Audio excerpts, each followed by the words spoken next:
Ça y est, on attaque les parties du top 16, compétition par équipe la plus importante. Alors je participe avec l'équipe de Grasse. Dans cette première ronde, on va jouer contre Marseille. J'ai les Noirs face à Rémi Degrave, donc un jeune prometteur. Le fils de Jean-Marc, qui est connu pour jouer assez vite. Donc j'arrive à ce tournoi, on va dire, mitigé par rapport à mes deux derniers tournois. Pour ceux qui ont vu, pour ceux qui n'ont pas vu, bien sûr, je vous invite à aller voir les tournois donc, de Céreste Cassis et Limbourg, où je n'ai encore pas perdu de partie, donc une année sans défaite. J'arrive au top 16 avec ma dernière défaite, dernière partie du top 16 précédent, face à Christian Bauer. Donc bon, je me dis on va essayer de jouer correctement, d'éviter les préparations des adversaires, et puis de gagner un maximum de parties pour pouvoir remonter un peu notre elo qui est descendu assez bas.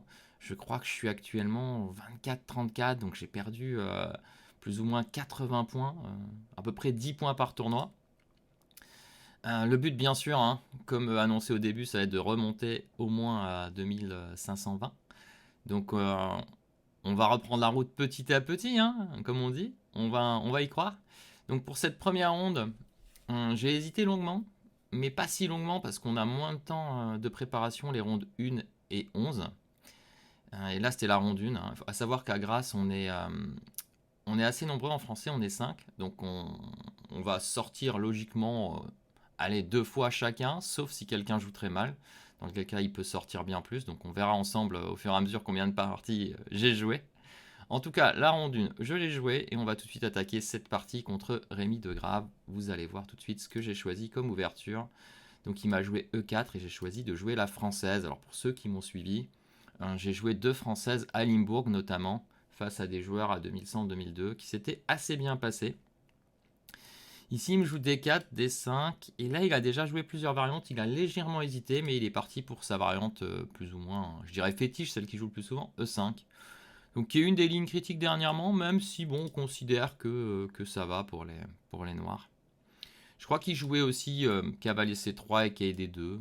Donc, bien sûr, celui que j'avais peut-être pas trop envie de voir, c'est cavalier D2 aujourd'hui, ou peut-être même quai C3. Bon, j'avais prévu des petites variantes, mais j'avais pas non plus tout regardé.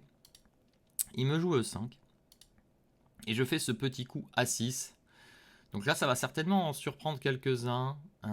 Mais l'idée de ce A6, c'est qu'on veut un peu aller passer le trait et on a une petite idée de jouer un fou D7, fou B5. L'astuce, c'est qu'on veut retarder notamment la poussée C5. Parce que dans certaines variantes où on joue C5, C3 et ensuite l'idée avec A6, fou D7, fou B5, il va y avoir un petit souci parce qu'on a poussé déjà C5. Mais bon, je vais pas aller dans les détails, mais l'idée de A6, c'est vraiment de d'abord jouer fou D7, fou B5, voir comment les blancs réagissent, et ensuite de jouer C5 au bon moment. Donc ici, il fait cavalier F3. Je fais fou D7, qui est assez classique. Alors là, vous allez un peu rire, mais il va me jouer H4. Et là, je vais vous raconter une petite histoire. Ça va sans doute être assez amusant.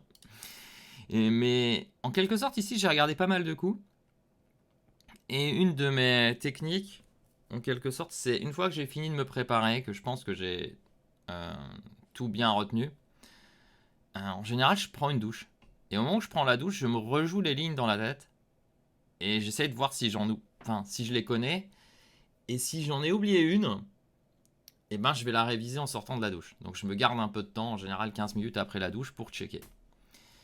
Et là, je prends la douche et je me dis, dans son style, à un moment, je me dis, il pourrait peut-être me faire un H4 à un moment. Que ce soit, bien sûr, ici, ou après avoir sorti une pièce. Je me dis, il y a beaucoup de joueurs qui pourraient jouer en mode H4, H5, qui est toujours utile dans ces françaises où on a pris l'espace avec E5, dans même beaucoup de positions où on a pris l'espace avec E5. On joue très souvent H4, H5. J'y pense, et je crois, si mes souvenirs sont bons, qu'en sortant de la douche, j'oublie de le vérifier, je vérifie quelques lignes, mais pas celle-ci. Et résultat, j'arrive sur l'échiquier, et j'arrive là, et là, je me maudis un peu, en fait, de ne pas avoir regardé. Je dois vous dire, je me maudis un peu de ne pas avoir regardé. Parce que l'idée est tout à fait correcte. Il dit, écoute, tu ne m'attaques pas au centre. C'est vrai, je n'ai pas joué C5. Moi, je veux juste échanger mon mauvais fou. D'ailleurs, je ne l'ai pas dit, mais une des idées, bien sûr, c'est d'échanger ce mauvais fou. Le mauvais fou de la française, je vais quand même le répéter ici, c'est celui-là. Pourquoi ? Parce qu'on a une structure figée au centre qui nous met 2 pions sur case blanche. Donc ce fou est très mauvais. Voilà, donc on veut l'échanger. Et donc je me maudis pour ça. Mais c'est comme ça. Et à ce moment-là, je réfléchis un petit peu, mais pas trop, parce que je sais qu'il joue très vite, donc il faut que je garde du temps. Et on va rentrer dans cette ligne où il va prendre du roi. Alors l'intérêt pour lui, c'est de garder la tour sur la colonne H qui pourra sortir par tour H3 ou tour H4 à un moment. Je joue C5, attaque le centre, il défend. Et là, je vais réfléchir et je vais prendre en D4. Je vais essayer d'expliquer pourquoi.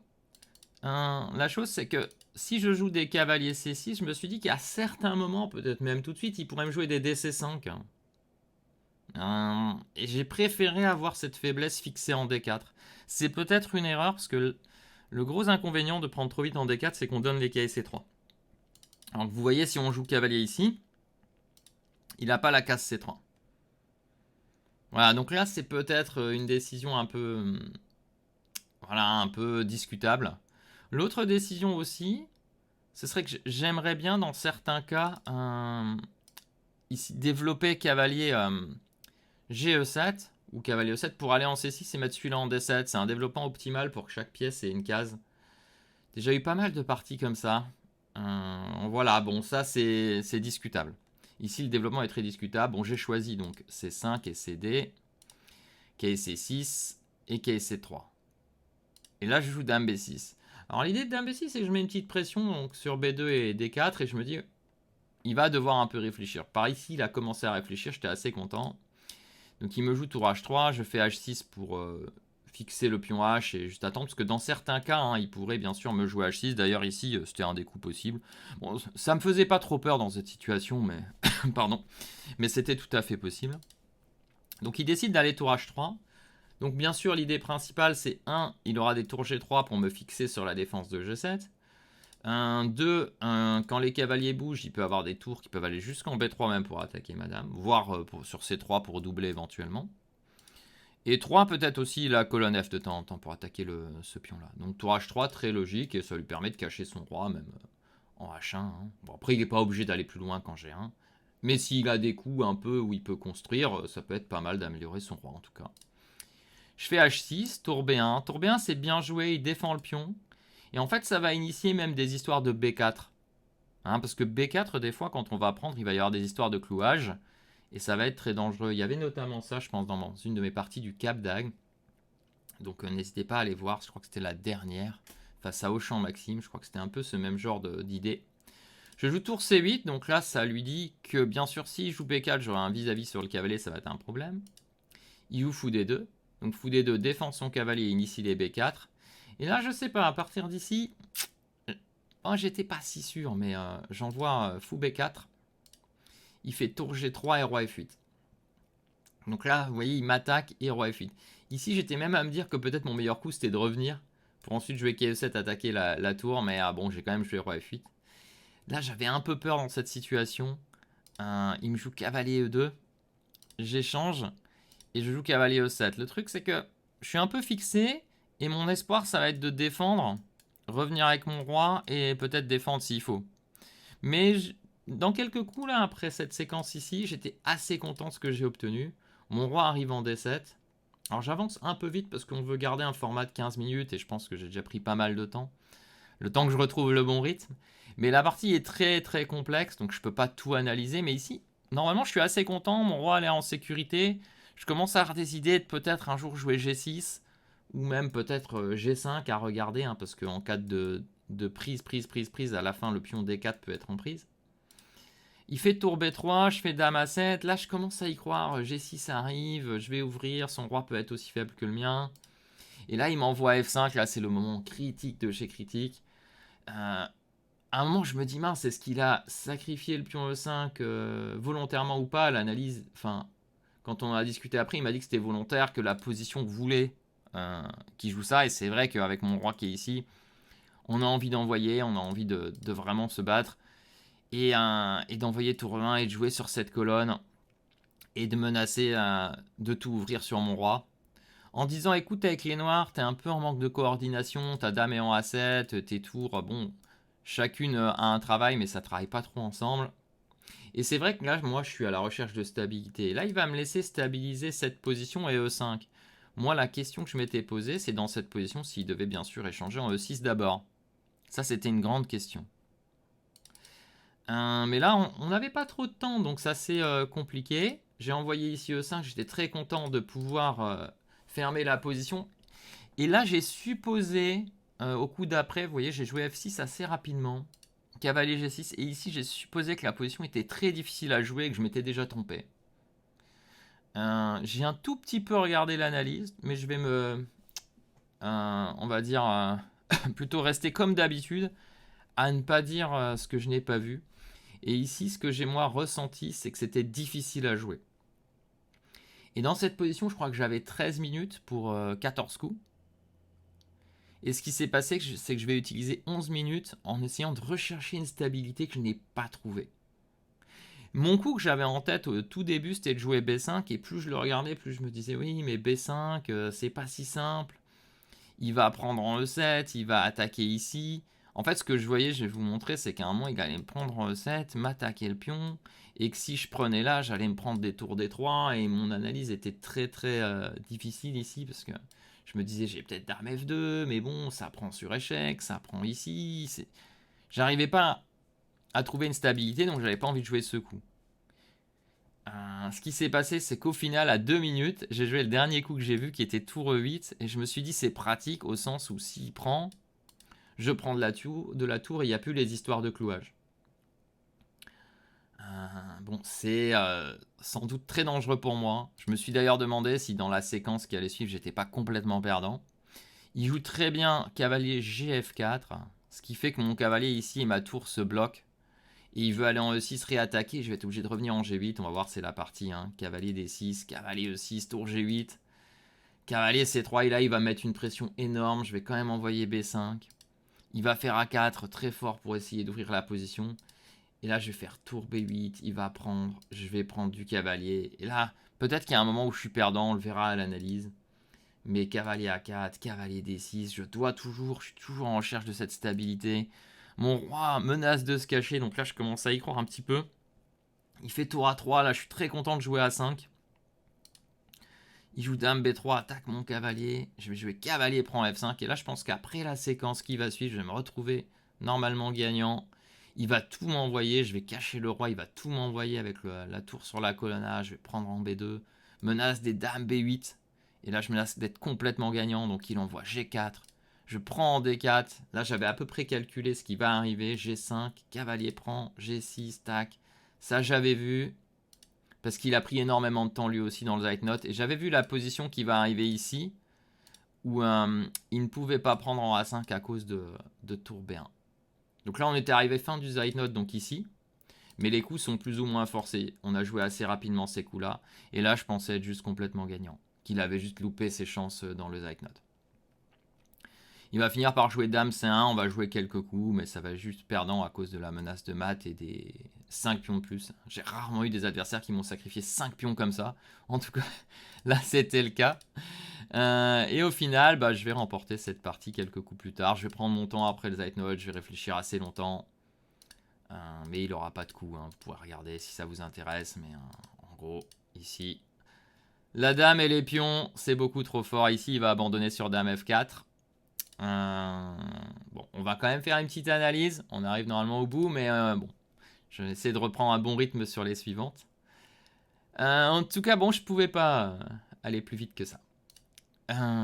Allez, on va mettre tout de suite la bonne scène pour l'analyse et on va regarder. Mais là, je pense que l'analyse va être très critique avec nous parce que c'était très compliqué. On va pas avoir une bonne précision. Ah, j'ai quand même une meilleure précision, on peut voir. Donc on voit sur le bilan de la partie qu'à un moment je suis donc beaucoup moins bien dans l'ouverture, fin milieu de jeu. Donc on voit que c'est du plus 1 quelque chose. Après ces françaises avec A6 sont très dangereuses, c'est au moins du 0,80 je pense. Dès que je me trompe une fois, après on voit que ça monte assez haut. Et ensuite il y a un moment où je suis certainement complètement perdant. Mais juste avant j'étais mieux. Donc on va aller regarder ça. J'ai quand même fait 6 très bons coups. Bon, on n'a pas fait de gaffe. J'ai 2 manqués, il en a un. Bon, on va regarder un peu à l'ordinateur. Même si on sait que pour ce genre de position, l'ordinateur chess comme ça va être très très dur. Mais voilà, ici, donc H4. Voilà. Vous voyez, si j'avais étudié, j'aurais peut-être vu que... voilà, ça, je l'ai vu après, donc je vous l'ai pas dit. Mais j'ai hésité pendant la partie rapidement, mais sans plus. Mais là, ce qu'il faut faire, c'est retourner dans une position classique où peut-être, dans les situations de développement standard, H4 n'est pas la meilleure idée. Voilà. C'est tout ce qu'on peut dire ici. S'il joue par exemple avec Fou D3, on va peut-être juste jouer Dame B6 ou C prend D. Donc là, sur les DC5, peut-être que dans cette position, le fait d'avoir H4 est moins intéressant que d'habitude. Et on pourrait se poser aussi la question de celle-ci, avec ces Fou C2, K et B4, qui peut-être ici est une meilleure version pour moi. Voilà. Bon, on va aller voir la partie en tout cas. Fou B5, petite erreur. Et là, je vais me retrouver un peu moins bien. Voilà, même beaucoup moins bien. Vous voyez, le C prend D, je le justifie parce que je veux éviter les DC5, mais peut-être que c'est une erreur. Hein.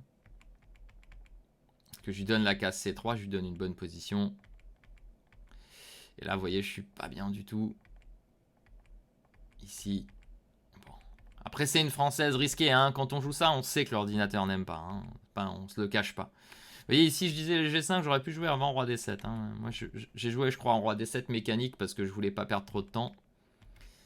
Et là, il m'envoie F5. Vous voyez, c'était le bon coup. Bon, c'est hyper compliqué. Et là, certainement FE6. Hein. Moi, FE6 paraissait être le coup. Il me laisse E5. Et ici, le bon coup, c'est de bouger le roi. Bon, ça, c'est trop difficile. Hein. Ok, F6. Ça égalise. La B5 était le bon coup, mais sur cavalier prend, roi prend, vous voyez, cavalier là, il fallait que j'ai le courage d'y aller. Et ce dame F2, ça, j'avais vu, hein, mais j'y ai pas cru. Et vous voyez, c'était bien. Ça, j'y ai pas cru. Je l'avais même pas vérifié, celui-là, l'ordinateur. Mais la dame G3, vous voyez, par exemple, il a trop de coups que je peux pas maîtriser en Zeitnote. Et je vais finir par jouer tour E. Cavalier, tac. Et la tour G8, et là, ça devient à nouveau égal. Enfin, là ça va sauter dans tous les sens. Et ça, c'est la grosse erreur. AB qui prend ici, il a loupé. Cavalier prend. Bon, c'est pas si simple à trouver, hein, mais l'idée de tour B5, tour C3. Pas si simple à trouver, mais en vrai, là, j'ai peut-être plus de coups, simplement. Petit enchaînement technique. Prendre et revenir sur la colonne C, qui devait gagner la partie. Le gain manqué. Et là, il fait K à 4. On fait des manqués tous les deux. Ouais. Et là, ça y est, ça s'égalise. Et ici, c'est trop risqué. Il doit jouer Dame C3. Bon, Dame C3 pour attaquer en A5 direct. Et là, il va se louper. Et je vais l'emporter au terme d'une partie très complexe. Ici, ouais, tour G, B8, j'hésitais. Mais j'ai vu cette ligne qui était forcée. Et je me suis dit, c'est complètement gagnant. Je vais quand même le montrer parce que sur tour A5, je le remontrais. Il y a tour B1. Mais même tour B1, certains m'ont dit il y a tour B1, mais je savais que je pouvais aussi bouger. Hein, je pouvais aussi jouer. Je croyais que j'avais Dame B8 notamment, avec tour B6. Alors ça, je me suis certainement trompé à cause d'une ligne un peu complexe, visiblement. Donc là, je me suis trompé parce qu'il y avait des tours prend. Menace de gagner ma dame. Alors je vais quand même le montrer. Même si je veux pas trop dépasser notre nouveau créneau de réflexion. Mais ça menace tour prend, dame prend, tour A6.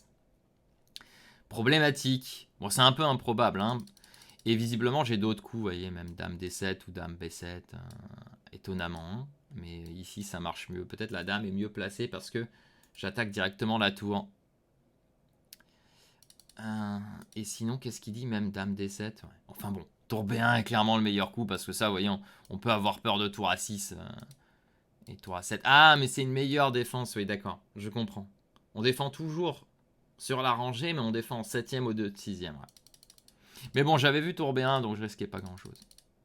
Voilà. Et dans la partie, il a joué dame C1, et ça, c'est juste perdant. Ça, on n'a pas besoin d'aller plus loin. Voilà, donc je commence très bien ce top 16 avec une victoire face à un joueur qui a à peu près mon elo. Donc on est plutôt content. Qui a même plus d'élo que moi peut-être maintenant. D'ailleurs, parce que là, on commençait le tournoi, j'avais 20 points de plus. Mais on a commencé juste avant la fin du mois. Donc j'avais encore 20 points de plus. Hein, parce que j'ai perdu, je crois, une dizaine de points par tournoi, hein, comme d'habitude. Donc il manque toujours un point de résultat pour ne pas perdre d'élo.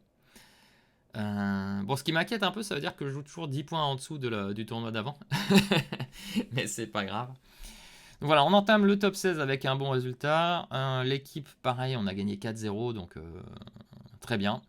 Je vais peut-être pas parler trop de nos résultats, si ce n'est de manière générale, pour essayer de rester sur l'analyse, pour pas trop dépasser nos 15 minutes.